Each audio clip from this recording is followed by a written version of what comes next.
20 செகண்ட்ல சம்பாதிக்கிறாரு. ஆனா இதே ஒரு நிமிஷத்துல தான் உலகத்துல 18 குழந்தைங்க சாப்பாடுக்கு வழி இல்லாம இறந்து போறாங்க.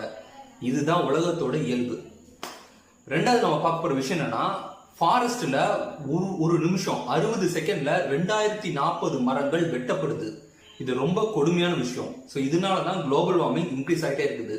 இதுக்கு இதே மாதிரி ஒரு நிமிஷத்துல என்ன நடக்குன்னா, அண்டார்டிகால 30,000 டன் ஐஸ் வந்து மெல்ட் ஆகுது due to global warming. So ஒரு நிமிஷத்துல 2040 மரத்தை வெட்டுனா அண்டார்டிகால உள்ள ஐஸ் வந்து மெல்ட் ஆகாம என்ன பண்ணும்? இது வருஷம் 3 மடங்கா இன்க்ரீஸ் ஆகிட்டே இருக்குன்னு சொல்றாங்க. ஸோ இந்த வருஷ கணக்குப்படி சுமார் 30,000 டன் ஐஸ் வந்து மெல்ட் ஆகுது. அதுக்கப்புறம் ஒரு நிமிஷம், அடுத்த ஒரு நிமிஷத்துல என்ன நடக்குன்னா, அதாவது 60 செகண்ட்ல இந்த உலகத்துல மொத்தம் 250 பாப்பா பிறக்குது. இந்த 250 பாப்பால 113 பாப்பா ஏழை குழந்தையா இருக்குது. மீதி உள்ள 15 குழந்தைகள் வந்து